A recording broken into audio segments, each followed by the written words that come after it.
Pemirsa, selamat malam. Anda menyaksikan Prime Talk, tajam mendalam bersama saya, Rory Asyari. Pemirsa, beberapa minggu terakhir unjuk rasa masyarakat di beberapa kota atau daerah di Tanah Papua berakhir dengan perusakan fasilitas publik, perkantoran, tempat usaha, hingga pemukiman warga.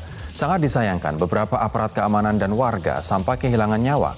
Mayoritas peserta unjuk rasa yang pada awalnya melakukan penolakan terhadap tindakan diskriminatif dan rasialisme terhadap mahasiswa dan pelajar Papua di Pulau Jawa berubah menjadi gerakan menuntut referendum dan menyuarakan ketidakpuasan masyarakat terhadap sikap pemerintah terhadap masyarakat Papua. Nah, ledakan emosi peserta unjuk rasa pun telah menarik perhatian masyarakat dalam dan luar negeri sehingga mengundang wacana dan agenda para pihak yang mempunyai kepentingan tertentu di Tanah Papua. Pada kesempatan atau Prime Talk malam hari ini, kami menghadirkan dua orang tokoh dari masyarakat Papua. Mereka mewakili masyarakat dari Tanah Papua. Kita akan berbincang dan juga berdiskusi dengan John Tabo, mantan Bupati Tolikara Papua dan tokoh adat serta nasionalis di Pegunungan Papua. Pak John, selamat malam. Selamat malam. Ada juga Victor Abraham Abedata, tokoh politikus muda Papua dan juga pejuang kebijakan afirmatif tepat sasaran bagi warga Papua. Bang Victor, selamat malam. Selamat malam, Mas Rory. Saya akan ke Bang Victor terlebih dahulu. Ini dalam beberapa minggu terakhir kita mendengar unjuk rasa untuk menolak tindakan rasialisme. Tapi lama-lama kemudian berubah atau bergeser menjadi permintaan untuk memisahkan diri dari NKRI. Menurut Bang Victor, sebagai tokoh muda Papua, kenapa pemuda tidak seharusnya menyuarakan pemisahan Papua dan juga Papua Barat dari Indonesia? Ya, Mas Rory, yang pertama kita harus melihat akar persoalan. Kenapa sampai kemudian meledak di sana-sini peristiwa ini ya. Pertama saya ingin katakan bahwa kami mengutuk keras tindakan rasialis ini. Dan sebenarnya peristiwa ini membuat kita ini mundur ke belakang sebenarnya. Oke. Karena hal-hal seperti ini mestinya tidak boleh lagi terjadi. Di negara, apalagi di usia Indonesia yang sudah merdeka 70 tahun lebih ya. Ini sangat memprihatinkan sekali. Dan tentu saya harus mengucapkan turut berduka cita yang mendalam. Akibat dari tindakan rasialis itu merembet sampai ke daerah. Terjadi peristiwa musibah, ada pembakaran, ada korban di sana sini. Ini pelajaran berharga bagi semua masyarakat Indonesia. Ya, tentu ini pelajaran berharga bukan saja buat orang Papua, tapi juga bagi saudara-saudara kita tentunya di luar Papua ya. Ini penting untuk kita memetik hikmah pembelajaran dari sini. Karena kita memang ditakdirkan ada bersama di dalam rumah yang namanya NKRI ini. Memang berbeda. Kita berbeda-beda tapi disatukan karena ikatan emosional. Dan karena kita merupakan bagian dari koloni Belanda, oleh karena itu kita dipersatukan oleh karena ikatan emosional itu. Karena merupakan warisan dari koloni Belanda. Oleh karena itu sebenarnya Mas Rory, saya mau katakan di sini bahwa kasihan untuk kaum muda ya, terutama para generasi muda yang hari ini. Sebenarnya mereka itu korban dari sejarah. Oke. Mereka korban sejarah. Kenapa? Karena harusnya mereka itu dibimbing, dibina sehingga memahami konteks sejarah yang benar. Tapi yang terjadi sekarang pemuda di sana seperti apa, Bang Victor? Ya, sebenarnya ini kan ini spirit, ini orang muda ya, jiwa muda, darah muda itu bersemangat sekali untuk menyampaikan sesuatu yang berkaitan dengan nilai-nilai idealisme ya. Tapi idealisme itu kan tentu juga harus didasarkan pada sebuah rasionalitas. Namun rasionalitas itu juga kemudian didukung dengan sejarah yang benar. Saya juga baru beberapa waktu yang lalu baru kemudian tahu bahwa ternyata apa yang disampaikan oleh soal konteks sejarah, saya baru tahu sama Bapak Freddy Numberi itu. Ternyata sejarah yang benar seperti ini tentang status politik Papua ya. Sejarah dan status politik Papua itu saya baru tahu dari Bapak Freddy. Yang benar yang seperti apa? Yang benar itu bahwa Papua merupakan bagian dari Indonesia karena merupakan daerah koloni. Merupakan daerah koloni. Belanda Indonesia Papua ditetapkan sebagai daerah dari integral Indonesia karena merupakan daerah koloni Belanda. Artinya apabila sejarah mengatakan seperti itu, ya kita secara sejarah kita dipersatukan, secara kemanusiaan pun kita juga dipersatukan. Secara kemanusiaan pun kita dipersatukan. Itulah yang sungguh generasi hari ini memang kita menjadi korban dari sejarah itu. Maka ini yang memang perlu harus kita bangun, bangun kepercayaan, bangun pemahaman, sehingga disadari oleh bukan saja orang Papua, tapi juga oleh seluruh masyarakat Indonesia. Saya akan beralih ke Pak John Tabut lebih dahulu. Pak John, ini dalam resolusi PBB kita tahu bahwa ada klausul yang disebutkan di situ bahwa pemerintah Indonesia dalam melaksanakan pembangunan nasionalnya memberikan perhatian khusus kepada kemajuan Irian Barat. Waktu itu namanya Irian Barat, dengan mengingat kondisi spesifik penduduknya. Kemajuan Irian Barat dengan mengingat kondisi spesifik penduduknya. Apakah ini sudah dilakukan? Amanat ini sudah dilakukan oleh pemerintah pusat dan pemerintah daerah? Ya, terima kasih. Selamat malam para pemirsa seluruh Indonesia dan bahkan rakyat dan masyarakat saya di Papua. Secara pribadi saya ingin menyampaikan turut berlangsungkawa, turut berduka keluarga-keluarga masyarakat hasil daripada demo terjadi di DIY, di Jayapura, bahkan di mana yang terjadi korban. Kami menyampaikan turut berduka cita, baik TNI, Polri juga, sipil, semua rakyat yang ada di Papua. Selamat malam. Saya sebelum bicara itu saya ingin mau menyampaikan pernyataan saya.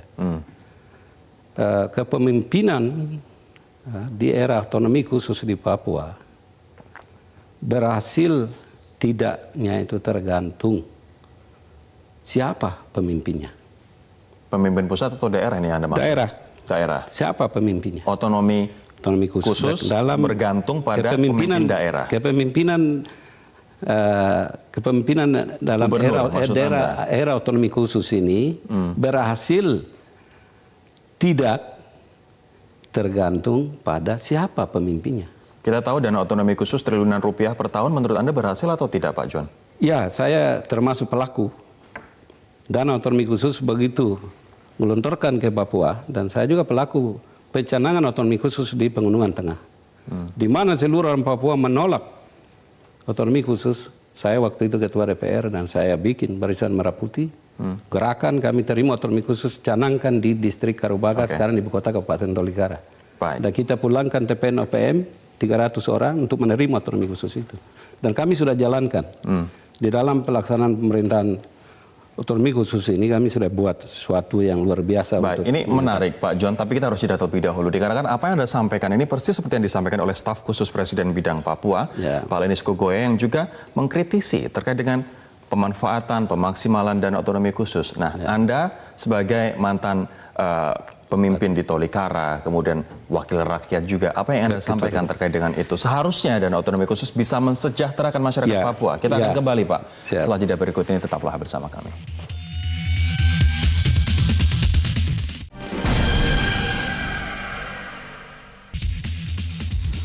Saya akan kembali ke Pak John. Pak John, ini artinya tadi dari kesimpulan kita di diskusi kita di segmen awal, artinya kalau dana otonomi khusus bisa dikelola dengan baik, maksimal, akuntabel, transparan, tepat sasaran, satu masalah Papua bisa beres, Pak?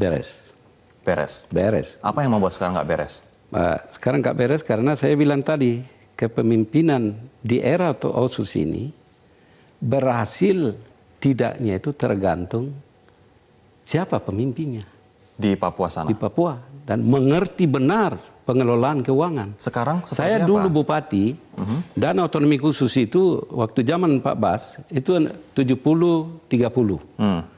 Jadi kami terima dan saya waktu bupati, saya kelola dana otonomi khusus itu betul-betul sasarannya ke rakyat. Pertama, kita bangun kesehatan. Puskesmas, dan kemudian kita angkat itu ibu-ibu, mama-mama dukun desa itu 500 orang di Kabupaten, kita angkat mereka dan mereka bekerja luar biasa. Ini untuk diketahui Pak, dana otonomi khusus tahun 2020 untuk Papua dan Papua Barat totalnya 8,4 T. Papua 5,8 triliun, Papua Barat 2,5 triliun. Artinya ini uang yang sangat besar apabila digunakan misalnya untuk memberdayakan masyarakat Papua. Anda melihat seperti itu? Jadi dana ini kalau betul-betul berdayakan rakyat Papua, seperti pengalaman saya lakukan, itu dalam waktu 20 tahun itu luar biasa sebenarnya kemajuan terjadi. Nah, sekarang dananya, dulu Bapak bayangkan. Menurut Anda dananya sekarang di mana ini? Sekarang dana ini, pemimpin yang sekarang mengaturnya seperti apa? Pemimpin maksudnya jadi, Gubernur Papua dan Papua Barat? Jadi pembagiannya misalnya sering kadang-kadang pencairan dari provinsi ke kabupaten itu bisa sampai bulan Oktober, bulan November. Bagaimana kegiatan mau dilakukan dengan dana itu? Padahal udah mau ganti itu tahun anggaran. sudah mau pertanggungjawaban. Oke. Lah, kemudian yang berikut adalah kalau kita fokuskan dana ini baik-baik penggunaannya kepada rakyat. Saya pernah buktikan persoalan pendidikan. Bagaimana anak bodoh bisa jadi jenius, dan saya kirim 300 anak itu sekolah kerjasama dengan profesor. Hilang semua. Pendidikan itu padahal dananya sedikit. Oke. Itu khusus dari 20% dari dana otonomi khusus. Saya akan sekarang beralih ke Bang Victor. Bang Victor, kalau misalnya tadi disinggung soal dana otonomi khusus, dana ini gede banget, 5,8 triliun untuk Papua, 2,5 triliun untuk Papua Barat. Begitu. Sebenarnya pendekatan pemerintah pusat ke Papua dan Papua Barat menurut Anda apakah sudah tepat atau belum? Belum. Belum. Belumnya karena otsus yang diberikan itu masih ada catatan. Karena yang dirasakan adalah dana yang besar. Tapi kewenangannya belum sepenuhnya sesuai dengan apa yang tertulis di dalam Undang-Undang Otsus. Oleh karena itu sebenarnya apabila kewenangan itu juga bisa didistribusi secara baik ke daerah, maka saya pikir antara keuangan dengan kewenangan ini juga bisa berjalan secara paralel. Ini yang tidak saya melihatnya memang tidak konsisten aja. Karena seperti contoh begini ya, di masyarakat adat itu mereka yang membutuhkan adanya akses legal untuk mereka bisa mengelola hutan adat milik mereka, tapi ternyata akses legal itu tidak diberikan juga oleh pemerintah pusat. Begitu juga dengan adanya Perdasus yang telah diusulkan dari pemerintah, dari DPR, dari daerah, tapi kemudian dimentahkan di pusat. Ya tidak ada tindak lanjutnya seperti apa. Saya juga tidak mengerti, itu mungkin nanti teman-teman di daerah yang... Kita harus jeda terlebih dahulu. Artinya nanti kemudian pertanyaannya, seperti apa seharusnya pendekatan pemerintah pusat kepada Papua dan apa yang harus dilakukan pemuda-pemudi Papua ketika saat ini keutuhan NKRI kita sedang ditantang begitu atau ter-challenge begitu. Kita akan kembali sesaat lagi. Tetaplah bersama kami di Prime Talk.